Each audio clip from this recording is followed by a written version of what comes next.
Bienvenidos a los que se conectaron para participar de esta actividad organizada por el capítulo de neuromodulación de la Asociación Argentina de Psiquiatras.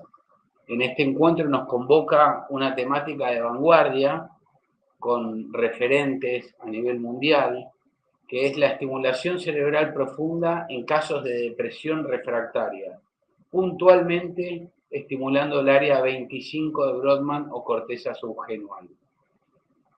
Vamos a empezar con una breve reseña de lo que es la historia del concepto de la psicocirugía a cargo mío, que soy fundador del capítulo de neuromodulación, conjuntamente con los otros dos disertantes.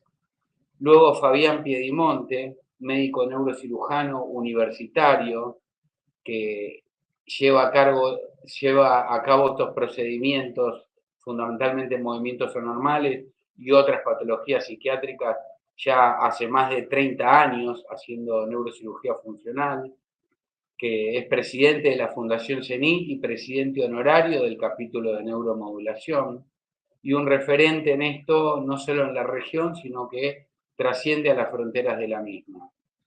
Y nos va a hablar del rol de lo que es el DBS, la estimulación cerebral profunda, en líneas generales en la patología psiquiátrica.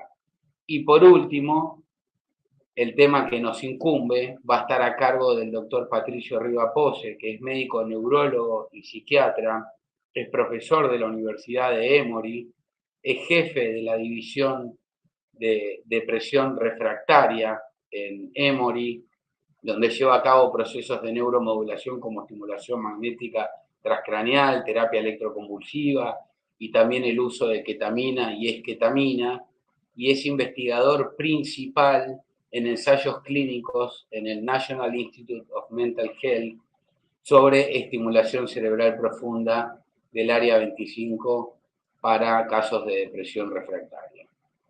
Bueno, en líneas generales, yo quiero ser breve y escueto. Vamos a hablar de lo que es la historia de la psicocirugía.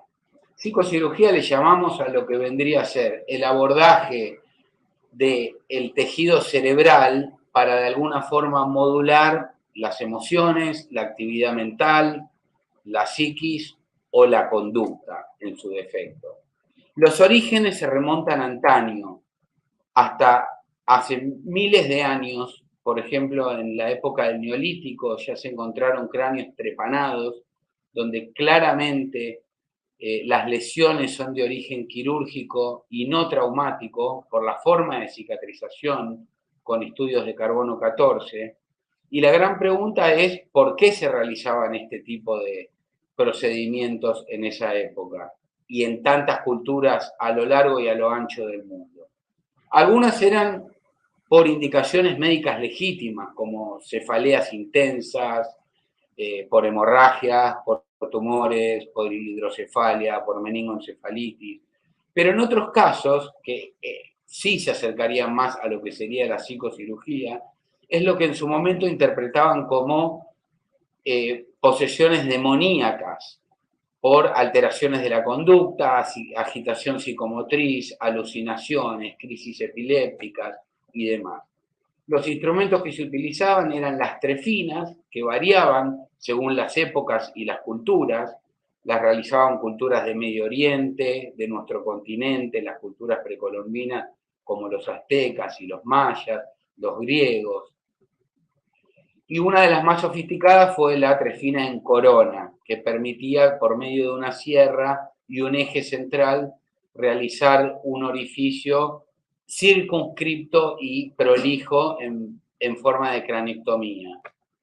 Bien, hubo un experimento natural en la historia, que fue el caso de Phineas Gage, un trabajador ferroviario en Estados Unidos, hace ya más de 100 años, que recibió el impacto de una barra de acero que le atravesó desde la arcada cigomática izquierda, el cerebro saliendo por el hemisferio contralateral, sin comprometer en absoluto ninguna función sensorial ni motora, pero condicionando en forma notable su conducta. Es decir, él pasó de ser una persona serena, con templanza, con valores comunitarios aceptables, a ser una persona desinhibida, hostil, agresiva e hipersexual.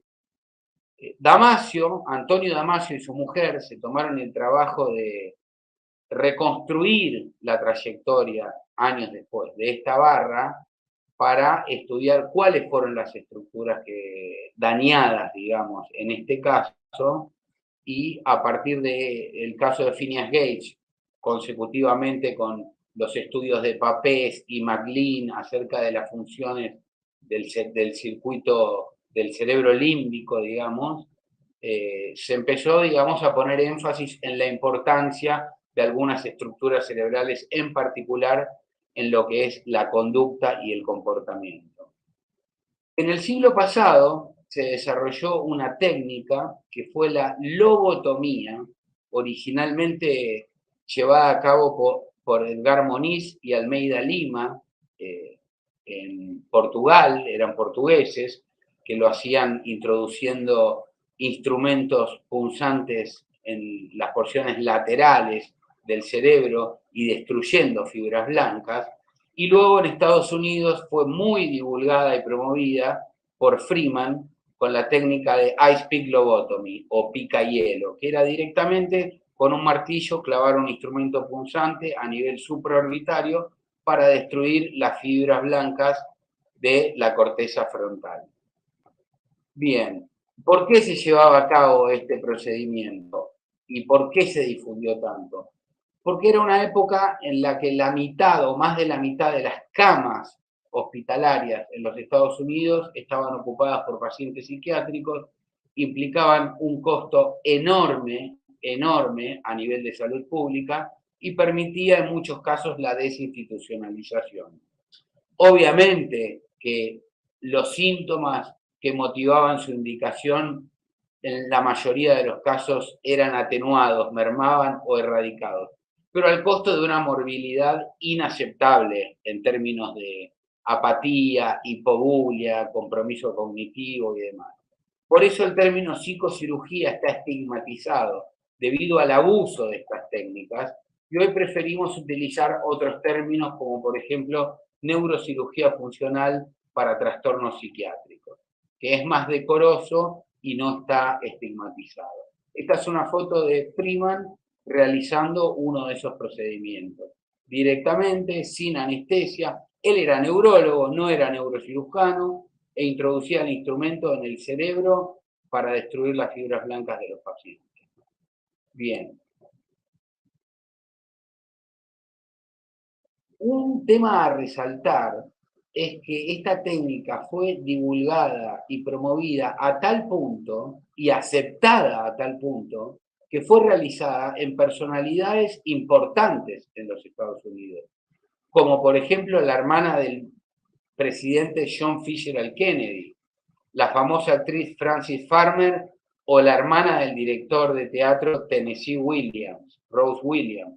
Es decir, esto quiere decir que era un método que estaba aceptado y que no se hacía, digamos, en las penumbras, en forma encubierta. El estigma vino después, pero en su momento era un método de elección. Simultáneamente surge la cirugía estereotáctica, mucho más precisa, mucho más segura. A la derecha vemos una tomografía postquirúrgica donde se ve, digamos, la lesión circunscripta en forma bilateral de una porción específica y pequeña en las profundidades del cerebro, que Fabián va a hablar en detalle de esto. Se usa un marco estereotáctico que en base a los 3 planos en el espacio y a un punto en el cerebro se determina cuántos centímetros lateral, superior, inferior, anterior o posterior se va a identificar el blanco quirúrgico y la trayectoria para poder alcanzar una estructura sin destruir masivamente el cerebro como lo hacían las antiguas lobotomías, aunque fueron simultáneas en algún momento. Bien, hubo 4 y que aún se siguen utilizando técnicas clásicas de neurocirugía ablativa, es decir, lesionando tejidos, la capsulotomía anterior, la tractotomía subcaudada y la leucotomía límbica. Pero el punto de inflexión en la psicocirugía es en 1999, cuando Bart Nutin en Bélgica, por primera vez, en lugar de lesionar tejidos con cirugía estereotáctica, realiza estimulación cerebral profunda implantando electrodos en la cápsula interna de 6 pacientes con trastorno obsesivo compulsivo, lo cual reporta y publica en el año 2003 con un seguimiento a relativamente largo plazo con muy buenos resultados.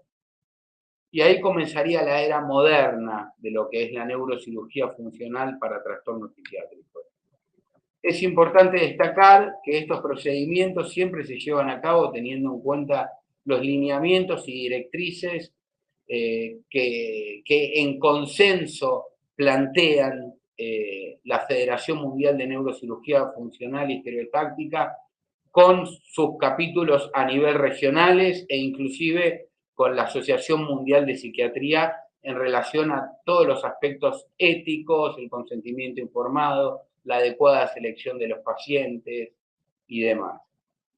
De manera tal que para concluir, podríamos considerar que el estado actual en términos de seguridad y eficacia de la neurocirugía funcional para trastornos psiquiátricos es consecuencia de la evolución de los estudios de imágenes para la programación del blanco y de la trayectoria, de la mejor comprensión de los lógicos, lo cual surge fundamentalmente de estudios de ciencias básicas, de las escalas de evaluación clínica que nos permiten comparar y objetivar lo subjetivo.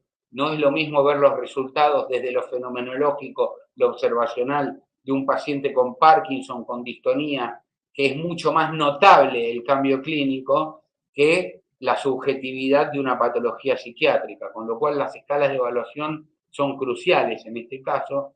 La introducción de la estimulación cerebral profunda, que a diferencia de la lesión es ajustable y reversible, lo cual le confiere mayor eficacia y seguridad, respectivamente, de los sistemas de programación del blanco y de la trayectoria, y de la implementación de los registros neurofisiológicos para la mayor precisión a la hora de colocar los electrodos en el blanco quirúrgico. Muchas gracias. Bueno, Leandro, muchísimas gracias realmente por esta introducción. Honestamente es muy concreta y me permite avanzar rápidamente con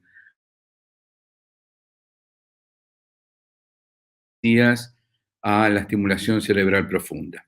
No tengo ningún tipo de conflicto de interés para esta presentación y los pacientes que podamos ver han firmado su consentimiento para que esto sea así.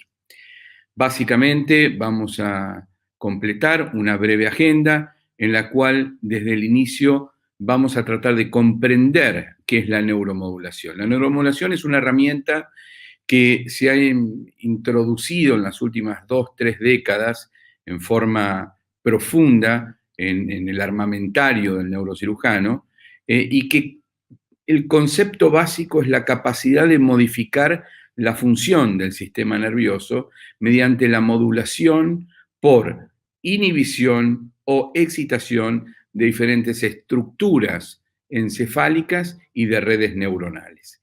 Es así que desde el punto de vista general, nosotros sabemos que la estimulación cerebral profunda, más conocida como DES o DBS por sus siglas en inglés, consta básicamente de electrodos, habitualmente 2, que van conectados a un generador encargado de suministrar la energía eléctrica que específicamente se libera en la estructura que uno ha seleccionado de acuerdo a las características de la enfermedad y los síntomas del paciente.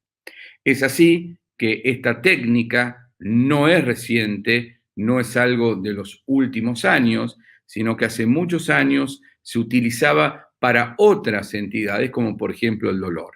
A mediados de los 80 contábamos con dispositivos muy rudimentarios, prácticamente semejante a un cable, muy flexible, muy maleable, con dificultad para su ubicación en la estructura. En esa época solo contábamos con la posibilidad de hacer el abordaje con ventriculografía y el sistema contaba de un solo contacto que no podía regularse externamente como sí hoy podemos hacerlo.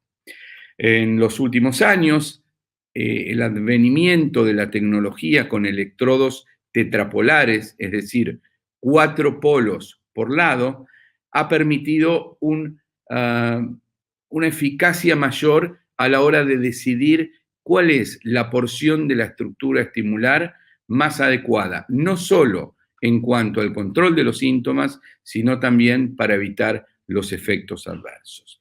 Pero, más recientemente, hace muy pocos años, hemos tenido la oportunidad de incorporar a la práctica electrodos que se denominan electrodos segmentados.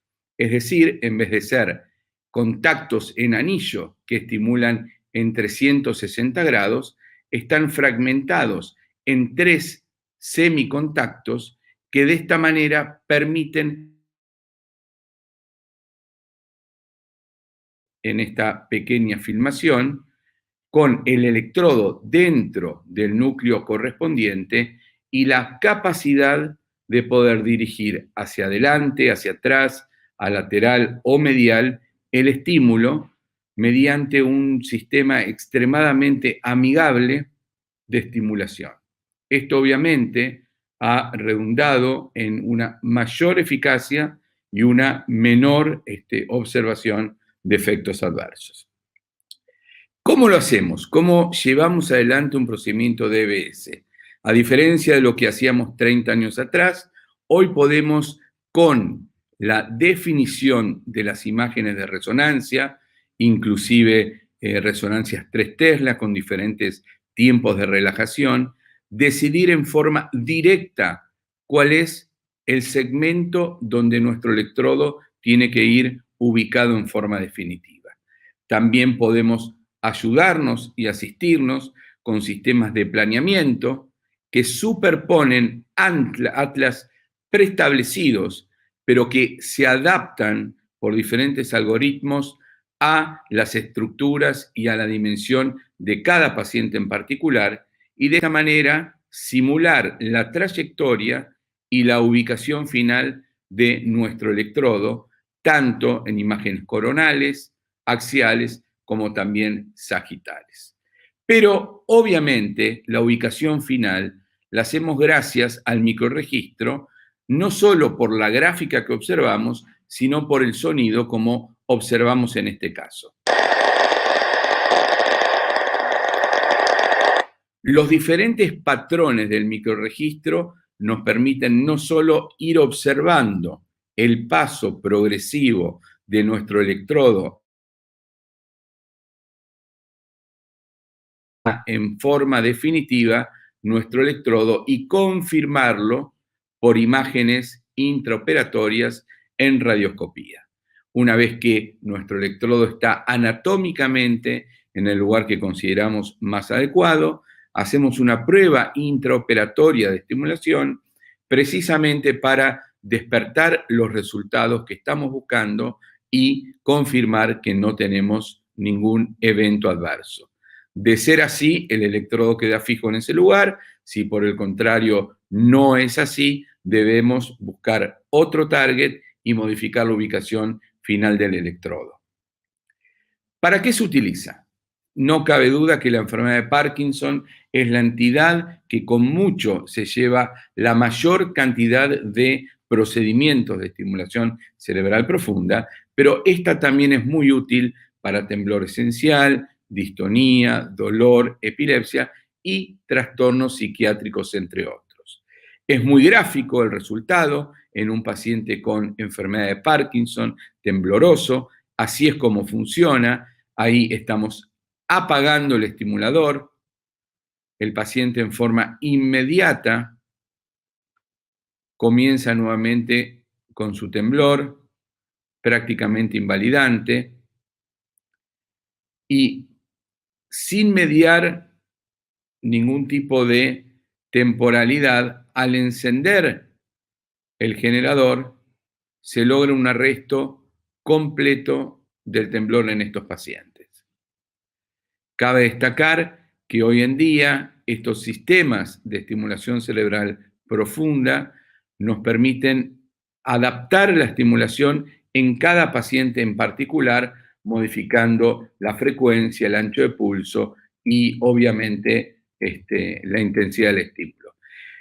Voy a robarles 2 minutos o un poquito menos. Me gustaría que vean este fragmento de una excelente película que se llama El candidato de Manchuria. Private Ingram, stand up. A few steps, please. And if you could secure the door, please, Chris. Captain Marco, stand up. Raymond? Yes, sir. There's a gun on the cupboard. Would you please take it and give it to Captain Marco? Yes, sir. Here.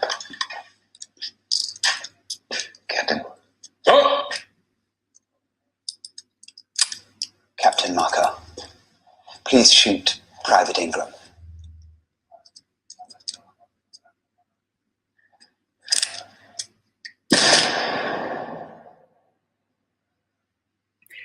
Este fragmento de película es interesante. Para muchos pueden considerarlo como ciencia ficción. Está relacionado a un grupo de militares de élite que estuvieron en Afganistán y que han sido implantados estereotácticamente con electrodos cerebrales profundos para modificar su conducta.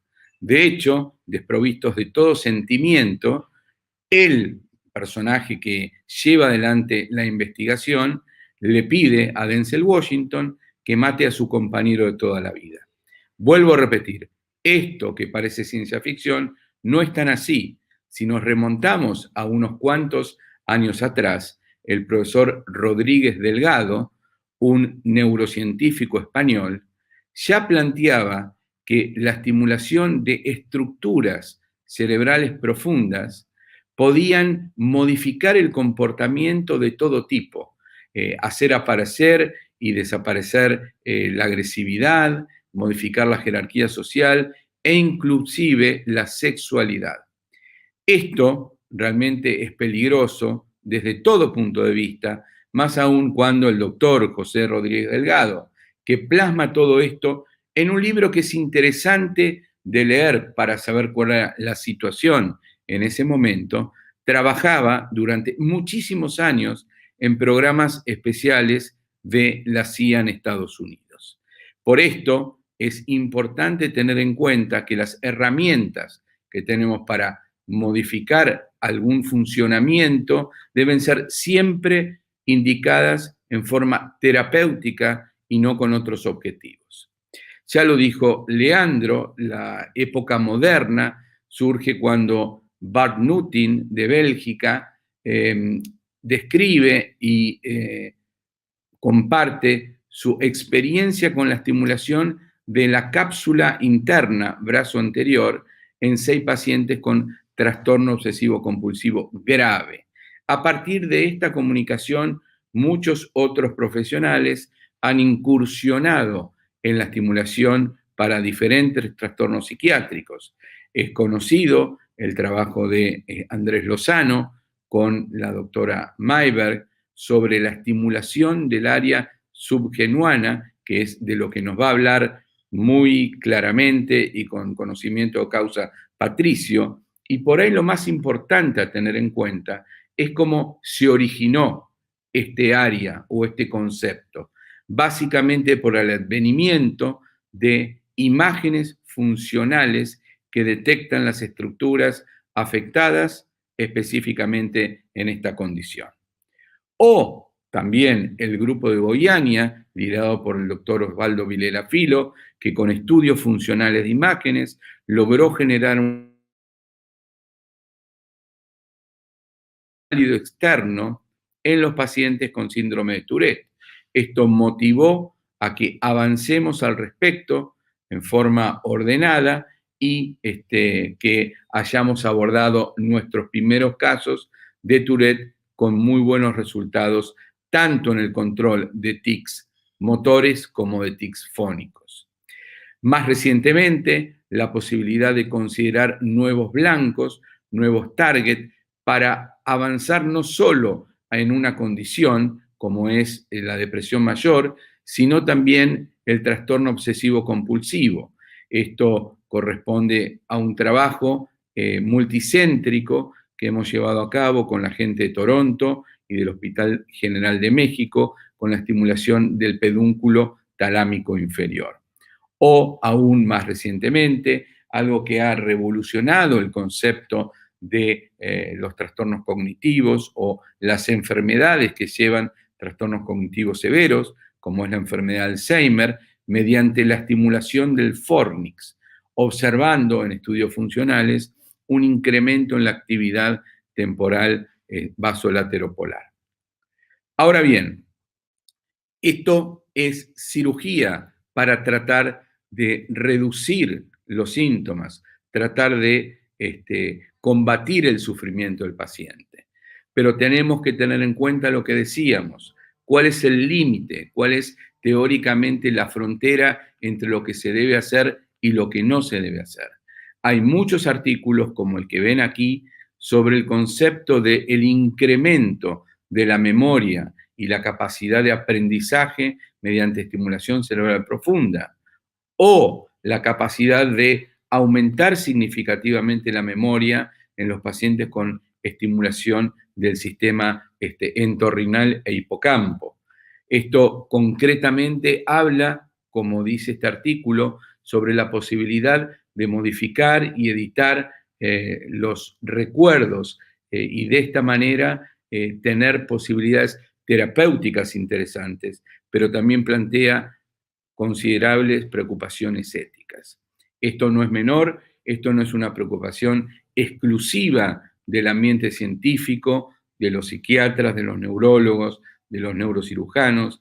Ya a nivel general hay un concepto de la posibilidad de interrumpir o abordar la conducta de un ser humano, y el ejemplo más claro, más concreto y más clásico al que hoy estamos viviendo es el concepto del proyecto de Neuralink de Elon Musk.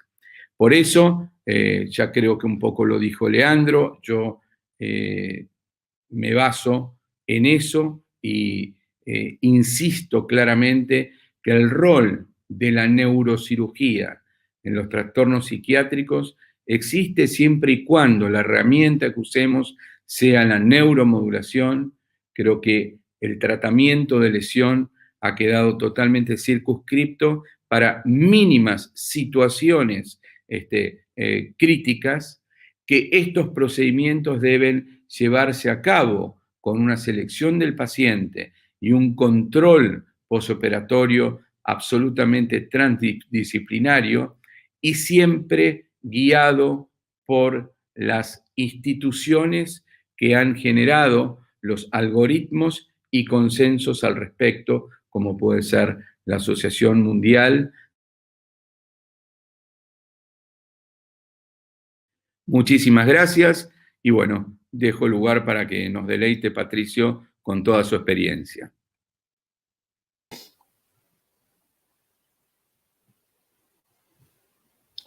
Bueno, gracias Leandro y Fabián. La verdad que estoy muy contento de estar un año más hablando en la Asociación Argentina de Psiquiatras y ser parte, y orgulloso de ser parte de este capítulo de neuromodulación.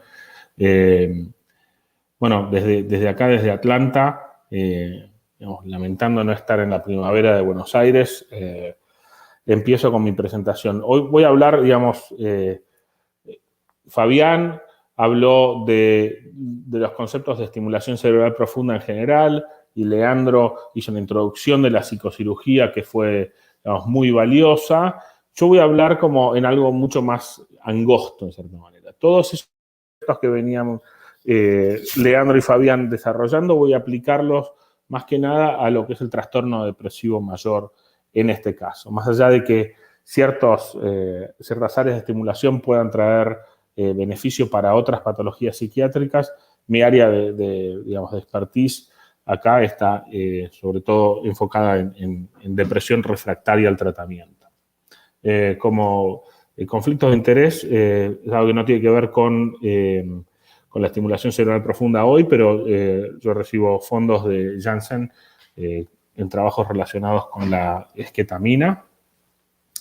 Y volviendo, digamos, a este concepto que ya los tres hemos hablado, cuando hablamos de neuropsiquiatría, ya sea de psiquiatría por sí misma o de neurología por sí misma, al fin y al cabo lo que nos damos cuenta es que muchas de estas cosas son trastornos de conectividad.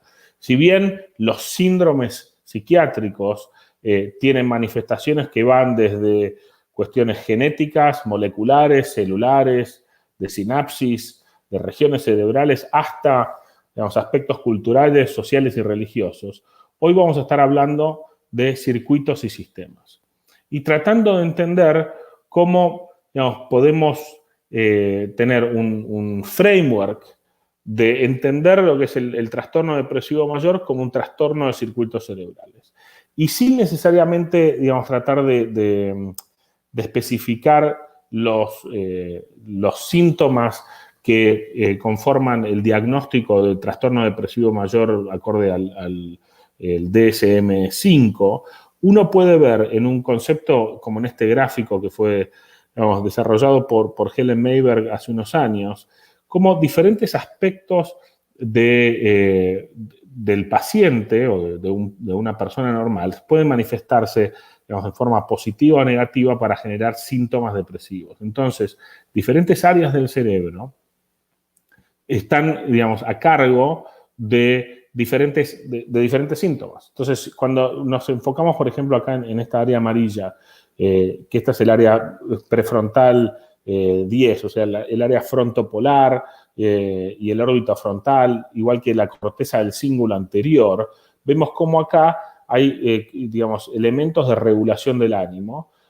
síntomas que se están manifestados más con la exterocepción, ya sea la tensión, la acción, son manifestados en regiones corticales como la corteza dorsolateral prefrontal, acá en, digamos, área de Brodmann 46 y 9, el área del cíngulo medial, y después, por ejemplo, del monitoreo interno, digamos, de la homeostasis del ánimo en el área del tegmento ventral, en la amígdala, en el núcleo caudado y el estriado ventral, a lo mismo que el área dorsomedial del tálamo.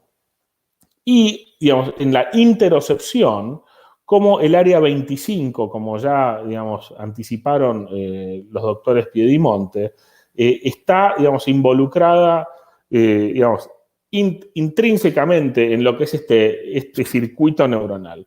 Entonces, lo que había propuesto en su momento Mayberg era que, digamos, diferentes terapéuticas en el trastorno depresivo manifestaban control sobre diferentes regiones. Entonces, por ejemplo, el área, digamos, hacer psicoterapia, digamos, cognitiva, digamos, hacía un engagement del área dorsolateral prefrontal sobre el área de mediofrontal, de la misma manera que tomar, digamos, antidepresivos podía, digamos, desde abajo hacia arriba manifestar, digamos, cambios sinápticos y del circuito.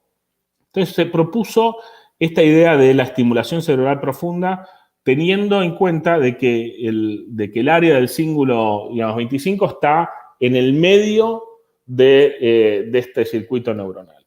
Como ya anticiparon los doctores, para usar estimulación cerebral profunda hay, digamos, innumerables indicaciones, ya sean ya probadas como la enfermedad de Parkinson y el temblor esencial, y, digamos, potencialmente terapéuticas, como sea en la obesidad, en los trastornos agresivos en pacientes con autismo, en adicción, en anorexia, en enfermedad de Huntington y aún en estado vegetativo, donde, digamos, también se ha demostrado un aumento digamos, una mejoría significativa en pacientes con estado vegetativo que fueron implantados en el tálamo.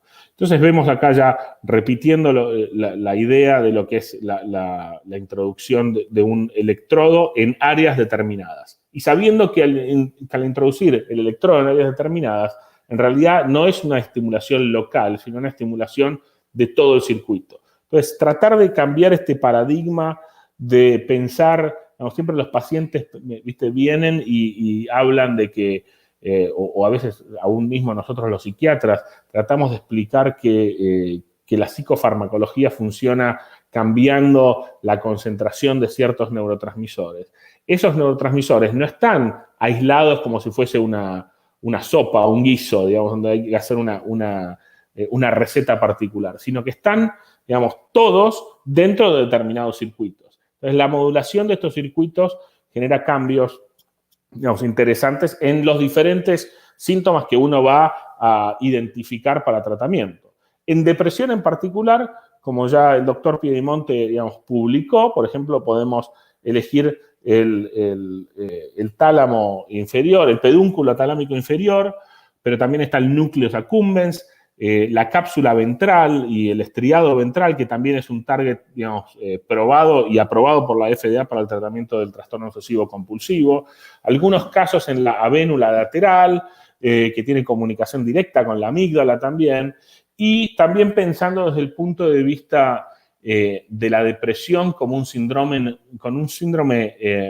anhedónico, la estimulación de digamos, del forebrain bundle, del haz medial del mesencéfalo, que conecta el área del tegmento ventral con el núcleo accumbens, son fibras predominantemente dopaminérgicas, y la racionalidad detrás de eso es decir, bueno, uno vamos a estimular áreas dopaminérgicas y vamos a tratar esta depresión entendida como anedonia.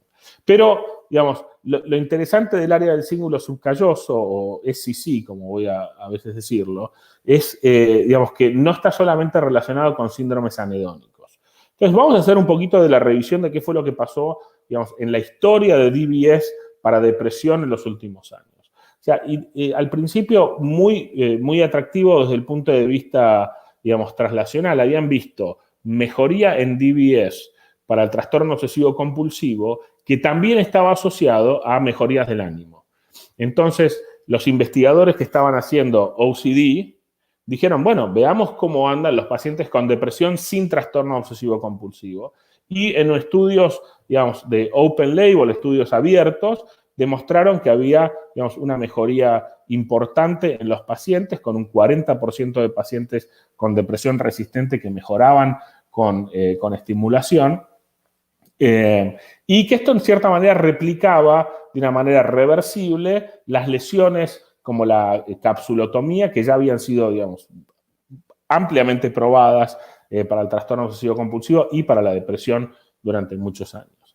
Lamentablemente, o sea, como pasa muchas veces en las ciencias, estas primeras indicaciones de que podía llegar a funcionar de una manera efectiva, cuando lo lanzaron de una manera más grande a hacer un estudio randomizado y doble ciego, no hubo una diferencia entre la estimulación activa y la estimulación de placebo, ¿no?, de sham. Y lamentablemente este fue un estudio multicéntrico esponsoreado por Medtronic, que es los que hacen las baterías, y esto fue como un baldazo de agua fría. Después de haber tenido tanta repercusión, este fue el primer estudio que se hizo que falló. Pero, digamos, uno piensa, digamos, no puede ser que ese 40% de pacientes que habían mejorado, digamos, hubiesen mejorado simplemente por una cuestión puramente aleatoria. Entonces, este estudio que fue, digamos, diseñado por un grupo de psiquiatras y neurocirujanos en Holanda, en Ámsterdam, decidieron hacerlo al revés. En vez de empezar la cirugía, implantar a los pacientes y después randomizarlos a estar, digamos, on o off, lo que decidieron hacer fue optimizar el tratamiento con DBS, sabiendo que hay muchos factores, más allá de la dosis, sino de la localización, como explicaba el doctor Piedimonte, en qué contacto uno va a estimular. Y aún dentro de la dosis, no solamente uno se encarga de voltaje, sino de ancho de pulso, de frecuencia, etc. Entonces, a veces la programación de esto es mucho más difícil que simplemente aumentar una dosis de un antidepresivo. Entonces dijeron, bueno, hagamos esto al principio. Entonces, durante 52 semanas, o sea, durante un año entero, los pacientes entraban en una fase abierta en la cual, digamos, uno monitoreaba la mejora del ánimo y después, a las 52 semanas, de una manera randomizada y doble ciego, había pacientes que habían sido apagados, o sea, les apagaban el estimulador, y otros pacientes que seguían on y los iban randomizando. Y cuando apagaron el estimulador, todos los pacientes que habían mejorado rápidamente se deterioraron. Entonces, este fue el primer estudio, digamos, randomizado, con un diseño tal vez diferente, pero que ha demostrado que la estimulación cerebral profunda para depresión tiene en este target efectividad. Esto ya van 5 años, ¿no? Similarmente, o sea, si uno ve anatómicamente la cápsula ventral acá, entre el núcleo caudado y el núcleo lenticular, como al final de la cápsula ventral está el núcleo accumbens. Obviamente entendemos el núcleo accumbens como un núcleo relacionado con conductas hedónicas, con conductas de adicción también, y digamos, un grupo alemán publicó también, digamos, en fase abierta, datos muy prometedores, aunque solamente en pocos pacientes, que implantando un estimulador y poniendo la punta del estimulador en el núcleo accumbens, había un 45% de respuesta al tratamiento, y que lo importante también de entender en estas cirugías tan invasivas es que lo que necesitamos saber es que si este tratamiento va a funcionar, tiene que funcionar por mucho tiempo. Son pacientes, como sabemos en la depresión resistente al tratamiento, que no solamente no responden a los tratamientos convencionales, sino que cuando responden por muy poco tiempo. Entonces, estas intervenciones tan drásticas, tan radicales, en cierta manera, tienen que tener no solamente una efectividad alta, o más alta de los tratamientos convencionales, pero también tienen que durar mucho tiempo, porque una cirugía que va a durar menos de 6 meses, o sea, la verdad, no tendría sentido. Estos son los primeros que han demostrado que durante mucho tiempo los pacientes seguían andando bien. Y como les comenté en ese slide anterior, en el haz medial del forebrain, del mesencéfalo, este grupo alemán que había hecho el núcleo accumbens anteriormente, reportaron que no solamente tenían alta tasa de respuesta, sino que cuando uno estimulaba fibras, digamos, putativamente dopaminérgicas, la respuesta antidepresiva no solamente era dramática, sino muy rápida. Y aún en una semana los pacientes, digamos, ya reportaban que habían mejorado en los síntomas. Llamativamente, esto como un dato de color, pero que me parece que es esencial para entender el concepto. El único paciente que no había respondido, cuando pongo 6 de 7 habían respondido, el único paciente que no respondió fue un paciente que tuvo una microhemorragia en el lugar de la implantación. Entonces, digamos, la interpretación que hago yo y que hacen, digamos, muchos de los colegas es, bueno, cuando uno, digamos, dañó las fibras que uno quería estimular, evidentemente no hay lugar para una respuesta posible. Entonces, volvamos un poquito al rol del cíngulo y de esta área del cíngulo justo por debajo del cuerpo calloso. Entonces, sabíamos ya en estudios de imágenes anteriores que aún en pacientes sin depresión, si uno hace una inducción de ánimo a decir, digamos, póngase a pensar en el momento más triste de su vida, a todos nosotros nos pasará, el metabolismo en esa área cortical aumenta. Y no solamente eso, sino que si uno lo trata efectivamente, si uno trata depresión efectivamente, ya sea con SSRIs, SNRIs, si uno entra y responde a un placebo en un estudio clínico, pero a una estimulación magnética transcranial y terapia electroconvulsiva, el metabolismo en esa área baja. Entonces había algo a nivel metabólico que el área 25, para decirlo digamos, abreviadamente, que el área 25 está relacionada con el cambio de estado de ánimo. Y esto también ahora lo hemos visto más recientemente, como el área 25 también está relacionado con la respuesta que uno puede tener a la estimulación magnética transcraneal. Entonces vemos este estudio de Australia, cómo los pacientes que respondieron a tratamiento con estimulación magnética transcraneal, que es, o sea, obviamente no llega a estimular el área del cíngulo 25, sino que estimula la corteza dorsolateral prefrontal del lado izquierdo. En esos pacientes que han respondido, tenían un cambio de metabolismo a nivel del área 25. Entonces, es como que toda esta evidencia va confluyendo en esta área tan interesante. Y, digamos, repitiendo las imágenes que había tenido Fabián Piedimonte, los primeros 6 casos fueron publicados ya hace casi 17 años. Y lo interesante que demostró, digamos, el grupo de Mayberg y Lozano ahí, es que en los pacientes antes de la cirugía tenían esta misma zona hiperactiva, digamos, del metabolismo, y después de la cirugía habían bajado, digamos, obviamente en azul es digamos, caída en el metabolismo, pero no solamente habían caído en el metabolismo, sino que los que habían respondido al tratamiento localmente no tenían diferencia con los que no habían respondido al tratamiento. O sea, localmente uno ve la misma caída de metabolismo. Pero los que habían respondido tenían cambios metabólicos dentro del circuito que habíamos identificado putativamente anterior, ahí dibujado, cómo pensábamos que podía ser. Pero el área frontal 9 y el área de la corteza dorsal del cíngulo habían cambiado también su metabolismo. Entonces, la estimulación local ahí genera cambios remotos. O sea, ¿cómo es verdaderamente esto una cirugía de circuitos y no de áreas, ¿no? Lamentablemente pasó lo mismo que pasó con con la estimulación de la cápsula ventral.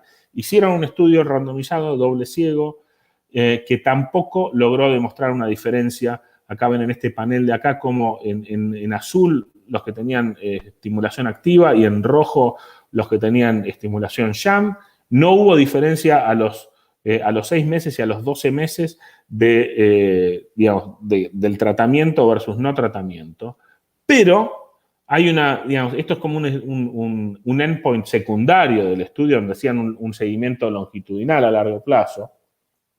A los 2 años y 2 años y medio, con la misma cantidad de pacientes que seguía recibiendo estimulación cerebral, lograron tener una respuesta de alrededor del 50%, 45-50%.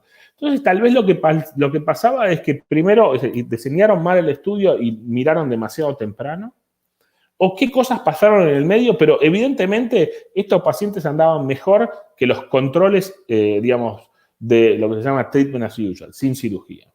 Entonces, esto nos llevó a nosotros a repensar, decir, bueno, ¿dónde estamos estimulando? Si sabemos que, digamos, hay que estimular de una manera, digamos, de circuitos. Entonces, veamos el circuito. La región por sí misma no nos dice dónde hay que estimular.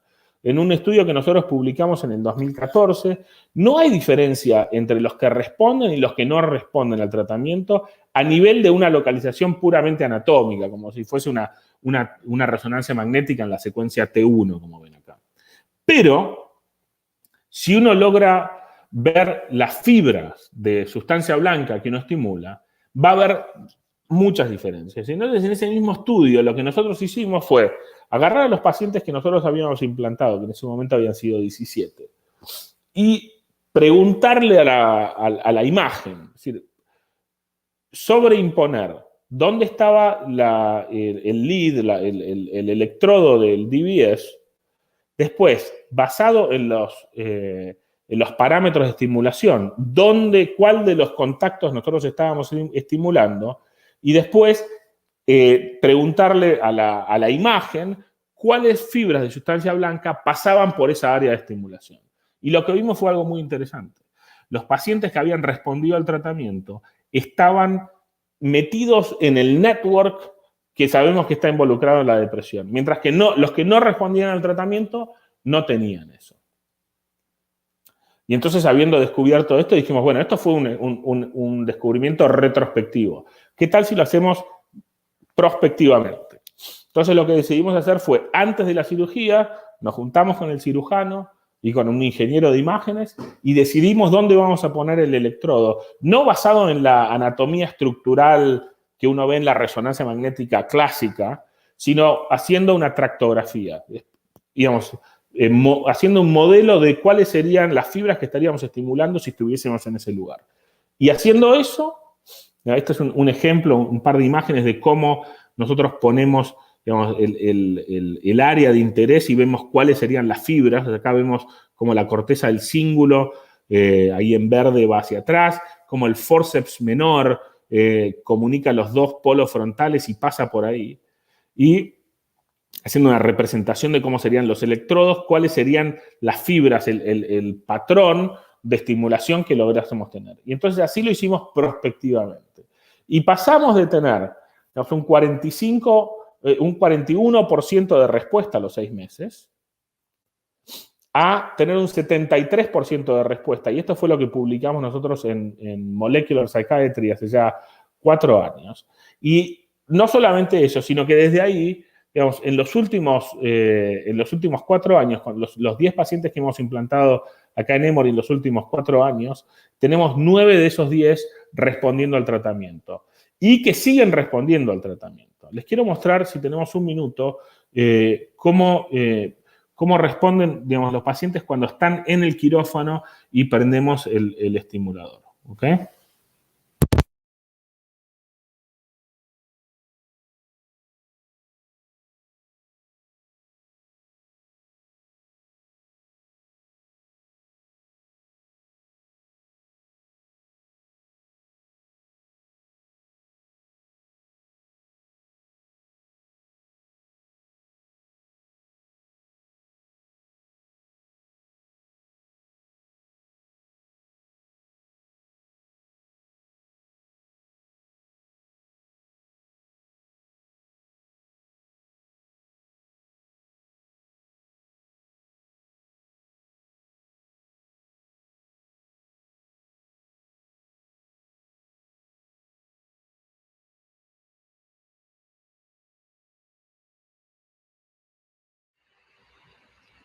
Y en este video adicional también vemos otro paciente que, o sea, si prestan atención, a veces el sonido y a veces el idioma es más difícil de entender, pero se ven como los pacientes, digamos, en un contacto en particular, no en todos los contactos, logran tener como una respuesta que no es hedónica, sino que lo que dicen es algo que se levanta como el peso de la depresión que se levanta. A ver si esta paciente...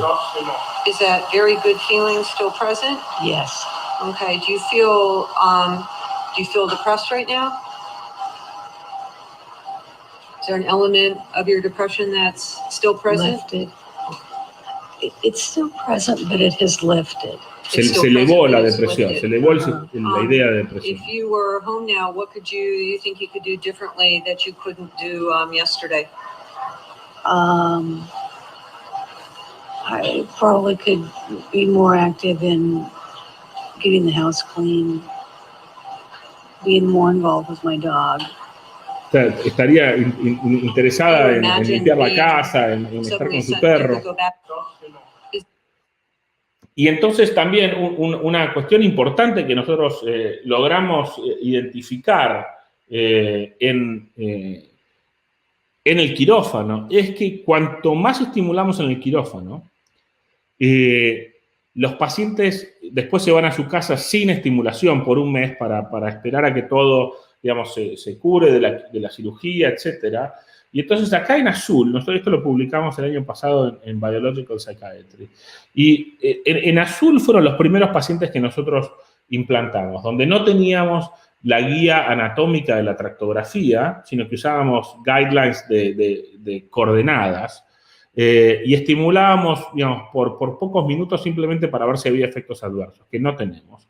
Pero con poca estimulación y una implantación simplemente basada en coordenadas, a la semana, sin haber recibido estimulación, había cierta caída del Hamilton, pero muy poquita, o sea, de 3 puntos, menos de 2 puntos.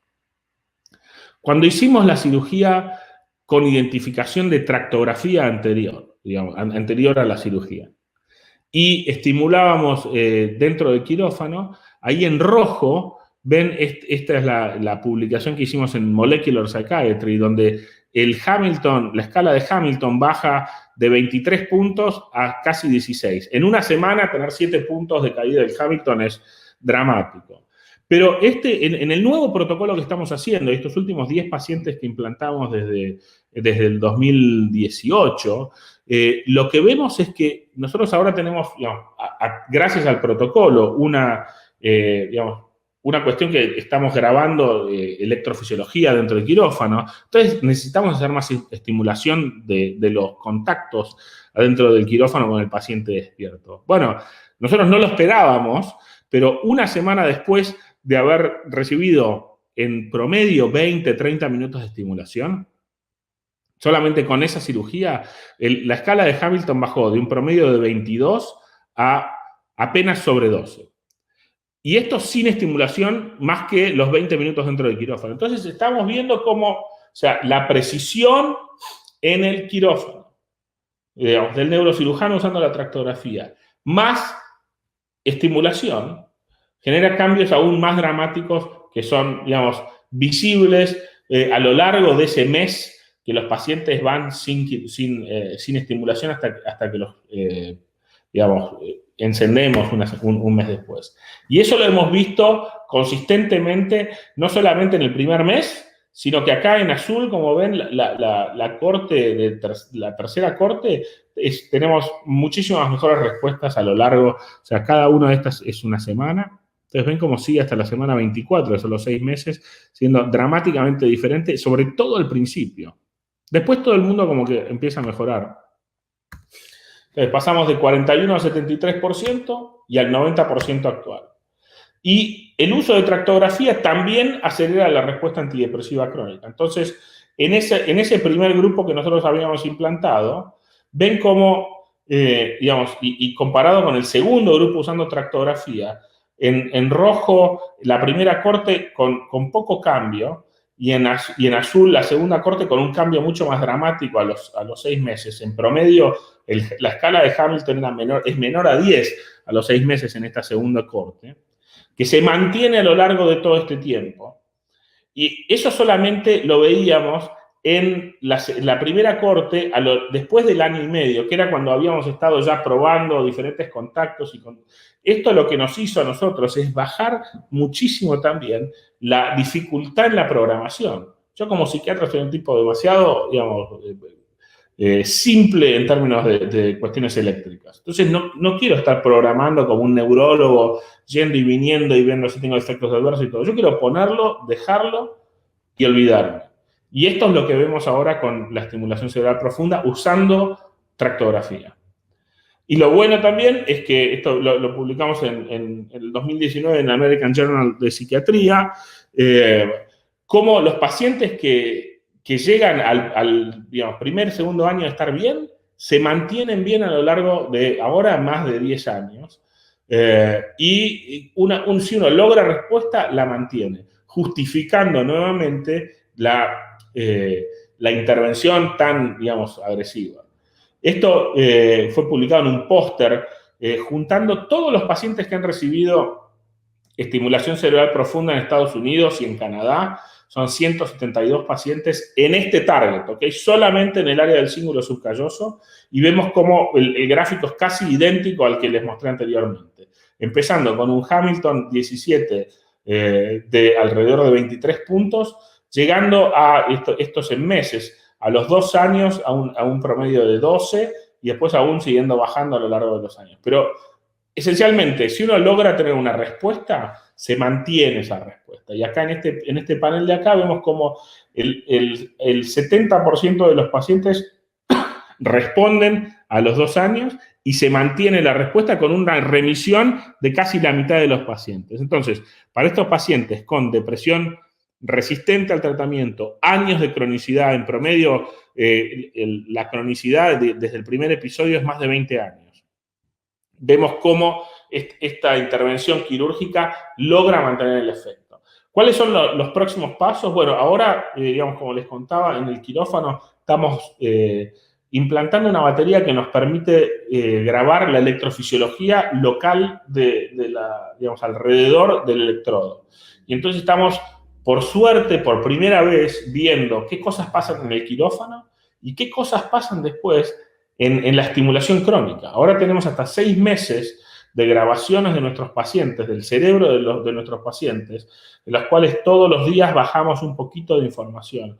Y estamos teniendo estas ideas de cuáles son los cambios electrofisiológicos a nivel local y también haciendo electroencefalografía que pasan en los pacientes a lo largo del tratamiento, indicando que la mejoría clínica tiene obviamente una representación biológica. Y, digamos, evidentemente el futuro va a ser, digamos, poder entender qué cambios hay que hacer en nuestro tratamiento, no solamente basándonos en la entrevista clínica o en la escala, digamos, de depresión, sino también sabiendo cómo está ese paciente, digamos, entre comillas, electrofisiológicamente. No, el cerebro de él nos dice que hay que cambiar o no. Entonces, las tasas de respuesta, entre más del 50% y 30% por muchos años. El 75% de los pacientes han respondido al tratamiento, por más de la mitad del tiempo. 21% de los pacientes en respuesta absoluta desde el primer año en adelante. Y todos estos pacientes, o sea, han estado, todavía lo sigo viendo. Y las tasas de complicaciones médicas o quirúrgicas, que obviamente es el problema a veces en la cirugía de DBS, es consistente con otros estudios de DBS para otras indicaciones y por suerte no hemos tenido ninguna muerte por suicidio. ¿Ok? Entonces, en conclusión, digamos, las estimulaciones, ya sea invasivas o no invasivas, necesitan precisión. ¿Okay? Simplemente hacerlo, digamos, sin un refinamiento va a terminar, digamos, con trials que no van a demostrar efectividad. Entonces, estos próximos años, digamos, en tratar de entender qué pasa en el cerebro, dónde ponerlo mejor, cuál es el mejor protocolo, yo estoy seguro que van a traer, digamos, muchas buenas noticias para nosotros como psiquiatras y sobre todo para los pacientes y sus familias, que cuando vemos pacientes con depresión resistente, vemos la cantidad de sufrimiento que esta enfermedad trae. Así que muchísimas gracias por la invitación. Espero que el año que viene sea en persona y, bueno, nos estaremos viendo.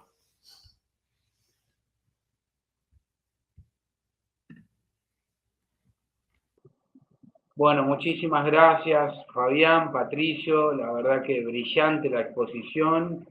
Es un lujo, un privilegio tener disertando a alguien que realmente es vanguardia, es punta de lanza en esto y está ahí en la trinchera y no solo conoce académicamente, sino que lo lleva a la práctica.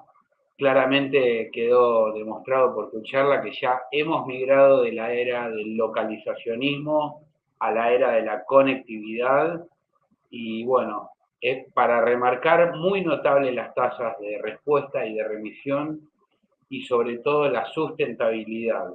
Y también el concepto de invasividad, que tanto énfasis pusiste, Patricio, que si bien desde el punto de vista neuroquirúrgico es mínimamente invasivo porque no hay craniectomía como para extirpar un aneurisma o extirpar un tumor, no deja de ser, digamos, una intervención en las profundidades del cerebro, con lo cual la selección del paciente y los resultados a esperar tienen que tenerse muy en cuenta a la hora de indicar este procedimiento.